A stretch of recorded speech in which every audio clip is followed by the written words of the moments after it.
خواتین کے خلاف تشدد کے خاتمے کے عالمی دن کے موقع پر بارسلونا اور کاتالونیا کے دیگر شہروں میں ہزاروں افراد صنفی بنیاد پر تشدد کو مسترد کرنے کے لیے سڑکوں پر نکل آئے۔ نومبر کے دن کے حوالے سے مرکزی مظاہرہ بارسلونا میں ہوا اور اس میں کئی افراد نے شرکت کی اور مظاہرین نے شدید نعرے بازی کی۔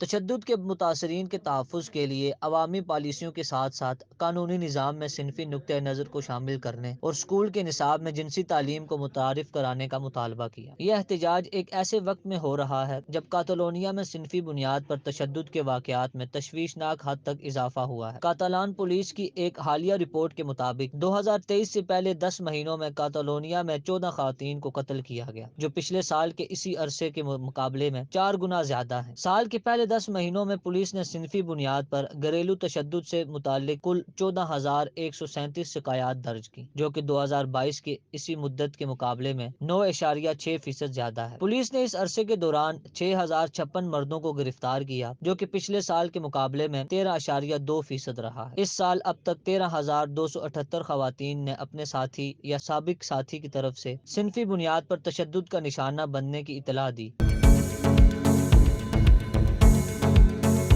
کاتالان مساوات اور حقوق نسواں کی وزیر تانیہ ورج نے 2023 میں صنفی بنیاد پر تشدد کا شکار ہونے والی 14 خواتین کے نام پکارے اور مردوں سے ایک قدم آگے بڑھنے کا مطالبہ کیا۔ انہوں نے کہا، معاشرے کو بہادر ہونا چاہیے، لیکن خاص طور پر مردوں کو صنفی بنیاد پر تشدد سے توڑنے کے لیے وہ دوستوں، خاندان کے افراد اور ساتھیوں کے ناقابل برداشت رویوں کی نشاندہی کرتے ہیں۔ جنس پر مبنی تشدد کی شکایات کی شرح اوسط آمدنی والوں کے مقابلے میں کم آمدنی والے علاقوں میں تشدد کی شکایات تقریباً 2 گنا زیادہ ہیں۔ Mumtaz Munir, Sahotra, UK and Europe, 44 Spain.